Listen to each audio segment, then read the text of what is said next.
Welcome to IELTS Band Up, where IELTS is made easy.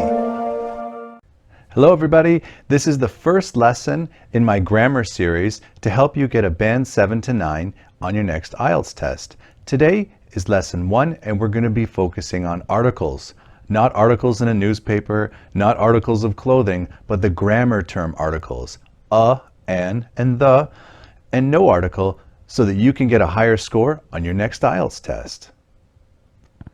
I'll try and keep my introductions a little shorter. I'll make an introduction video later, but I do feel like I am the most knowledgeable IELTS YouTuber on the internet. I'm growing quite fast. Thank you so much for subscribing. That really helps me a lot. I don't get paid to do this. I just really enjoy it and I enjoy helping people. So please, if you could subscribe, that would be great. Give it a thumbs up, give it a comment. All of these things really help me and motivate me to make more and better videos. And if you could tell other people, anybody you're studying with, even if they're not studying IELTS, this video will help anybody who's studying English, because articles do give people a lot of stress and they're hard to use. So please, tell your friends. I hope this video can help them as well. Please check the information section below. I do IELTS speaking testing with my great friends at IELTS-Blog.com. There's links to lots more videos in the information section below as well. Practice test, vocabulary, idioms to help you get a higher score. So please check out the information section and check out my other videos. All right, let's jump into the lesson. Every time a noun is used, you must decide if an article is necessary. If it is necessary, well, which one? And the, or maybe no article? You have to make the choice depending on meaning, shared knowledge, context, and whether the noun is singular or plural. And of course, I will go into much more detail of what this means in this lesson, but this is the introduction for what's necessary when choosing or not choosing an article. Especially if your first language is not a European one. Articles will be very challenging. A lot of Asian languages, there's no articles. So these are very tricky, especially for new learners. You need to start with the basic rules, which of course I'll start with in this lesson, and add more knowledge as your English improves. Articles are not a lesson to be learned once. You should always be learning them with new nouns. I'll give you some examples later, but you will get better as time goes by. As you see the language more, it will become more natural. But this video is designed to make you aware and to help you, improve your ability to notice them and use them better when you're writing and speaking. Well, let's talk about what articles are. Well, in grammatical terms, they're a kind of determiner. These are words that go before a noun, which come before a noun or noun phrase. And one simple rule you can remember is they show quantity. So or un equals 1. If you remember that one rule, that will help you a lot. That's step 1 in understanding, what articles are. You also must remember that articles come before adjectives and adjective nouns. So the example I put here is, I saw a big white cat. Many times people just study I saw a cat, but if there's 2, 3, 4 adjectives before, the comes before that. So I saw a big white cat. That's one example. I like the new intelligent teacher. So whether it's a or the, it's adjective, maybe 2, maybe 3, plus the noun. Articles show familiarity. This means between the speaker and the listener, or the writer and the reader. It's showing that both people know what is being talked about. Here's the example with the, okay? The restaurant next to our school. So the speaker and the listener know exactly which restaurant is being referred to. They both know it. So that's why they would say the restaurant, and it's showing that both of them understand. And opposite to this, articles show unfamiliarity. These are called indefinite articles. This would be a or un. I saw a new restaurant on my way to school. Now, only the speaker knows about the restaurant, and this is something new to the listener. And that's why I really want to emphasize, I saw a new restaurant. It's new for the speaker, and it's completely new to the listener. And there's one restaurant, so and again, it's used to show that it's something new, and it's something like that only one person knows, or maybe neither know.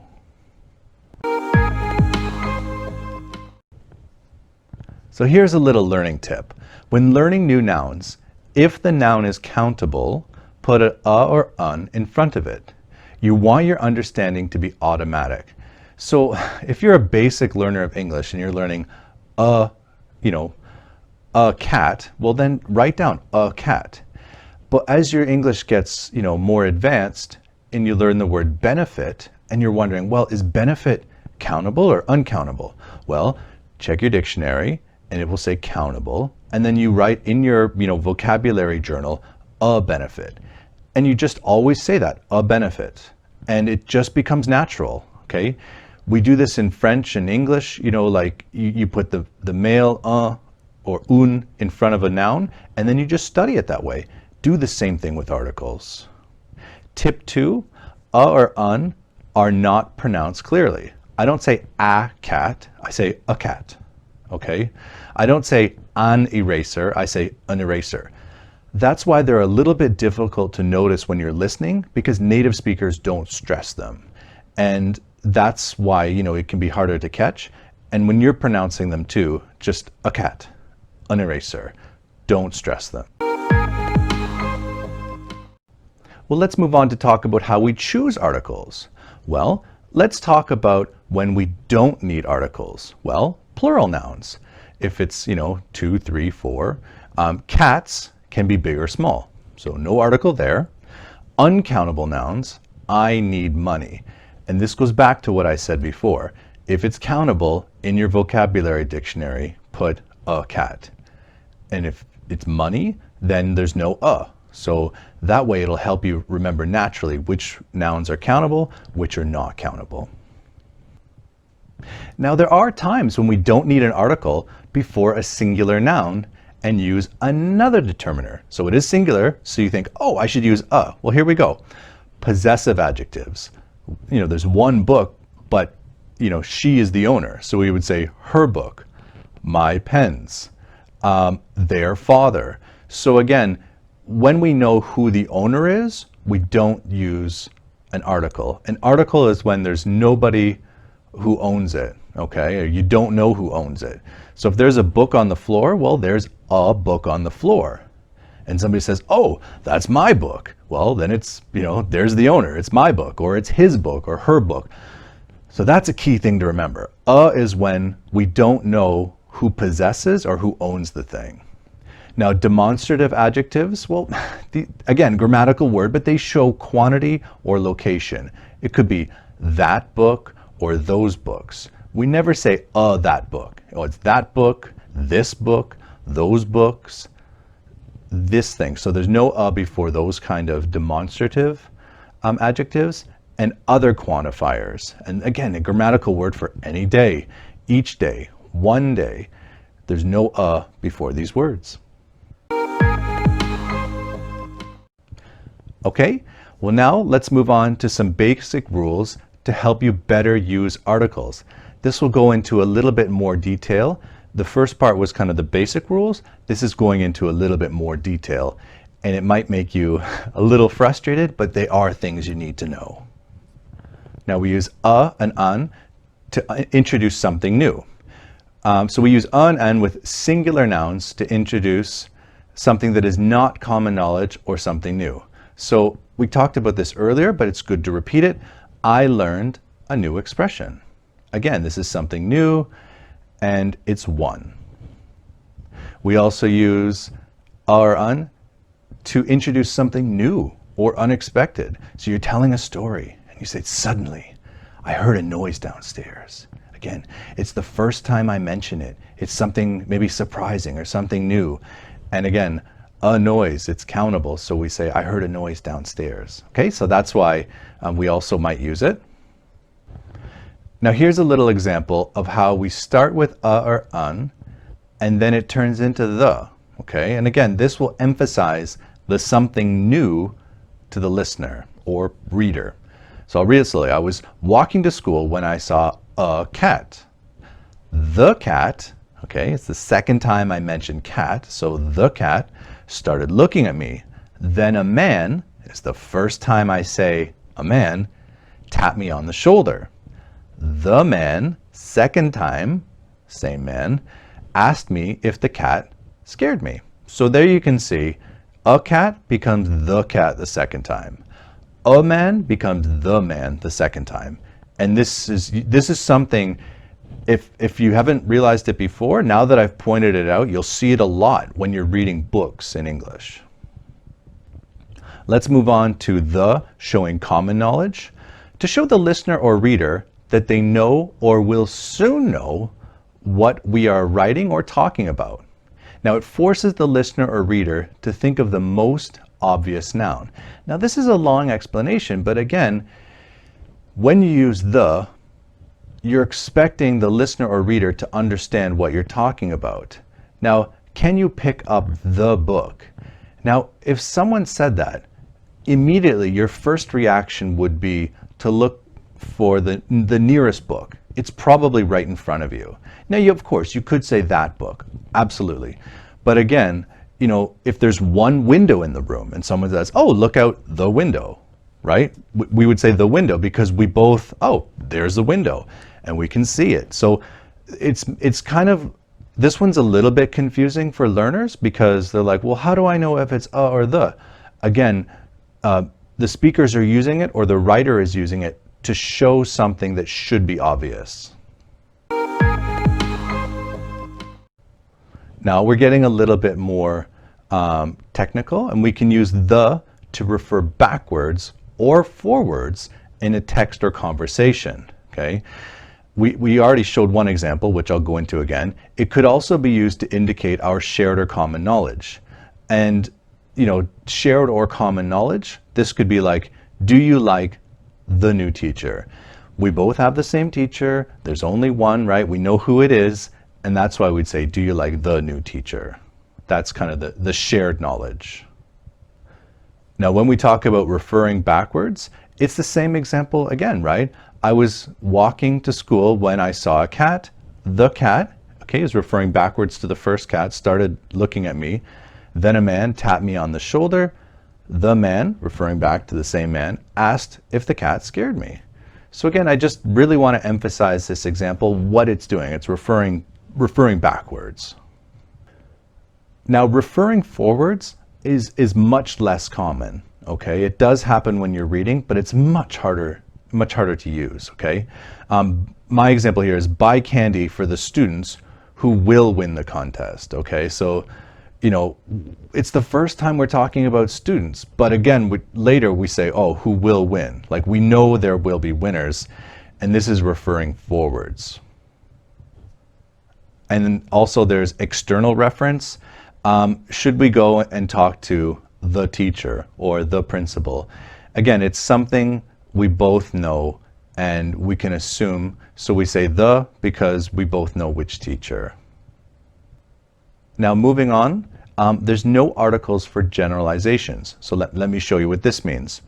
No articles for plurals, i.e. grapes after dinner, so there's no a there, because again, we talked about earlier, a is one, right? So no plurals, and no uncountable nouns.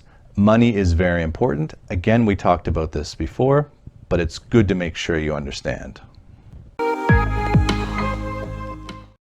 Now I'm going to move on to a few more very detailed rules. These are very specific rules, and this is for higher levels, you know, people who are going for a higher level of English, because they are very specific and they're based on certain nouns. So let me go into those now. The first one I'll go over is the for entertainment. I went to the cinema. I went to the pub. I went to the shops. I went to the mall. Okay, that's just what we say. It's often, you know, the for these things. Just, you know, don't worry too much about why. But when you're practicing or writing them down, just the mall, the shops. The for transport. I arrived at the airport, I arrived at the bus stop, I took the bus, I took the subway. Now, English can be pretty annoying because we do say, I took a taxi. I make the joke that, hey, I didn't invent English, I'm just teaching it, but that is the rule. Usually for transport, but not always. Now, for musical instruments, we always say the.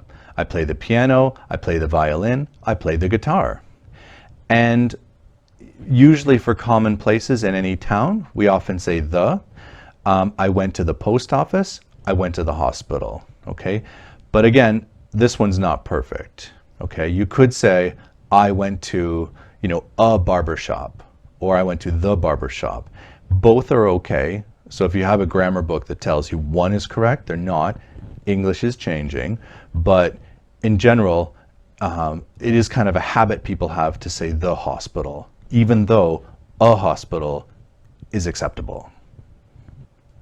Now, the must also go with rivers like the Nile, mountain ranges, not one mountain, but ranges, many mountains, the Rockies, the Andes, oceans and seas, the Pacific, the Atlantic, deserts, the Sahara, the Mojave, okay, groups of islands, the Maldives, okay, the Galapagos, hotels, the Hilton, the Ramada, cinemas, the Cinemax, the Odeon, political groups, the Democrats, the Republicans, newspapers, the New York Times, okay?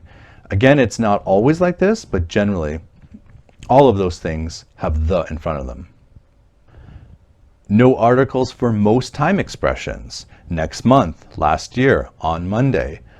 At the weekend. Oh no, we do say at the weekend with the in it. So again, it's not perfect, but we do say at the weekend, and usually there's no articles for that. No articles for meals. I had breakfast. I will eat lunch later. Okay, so for meals, there's no the. No articles for work, home, or bed.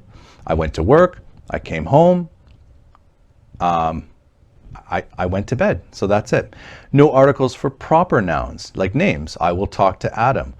We never say the Adam. And places, I went to Toronto, okay? So again, there's no the in front of these kinds of nouns, and they're names of places and people. There are some exceptions, like I said earlier, like, the names of like the Hilton, but again, usually like places like cities, towns, village, there's no the in front of them. And the final rule is idioms. Don't follow any rules. Sometimes there's an article, sometimes there's not. You just have to memorize them, the full idiom as like one expression. So even though it might be 4 or 5 expressions, and you can see my idiom videos, but there's not really a rule to idioms. For example, we say in a hurry. That's it. We don't say in the hurry. Off the record. I mean, this is not official. Out of action. So you can see these are 3 different idioms. Sometimes they have the, sometimes they have a, sometimes they have nothing. You just have to study them as like one expression and not stress yourself with why there's an article or not an article. So I hope this lesson really helped a lot. I enjoyed preparing it. Even as a teacher, it's good to be really clear on all the rules for this, because there are a lot of rules around articles. Thank you very much for watching, and here's some more videos that you might be interested in. Please subscribe, please share it with people, as this would really help me a lot. Give it a thumbs up, add some comments, and I wish you the best of luck on your next IELTS test.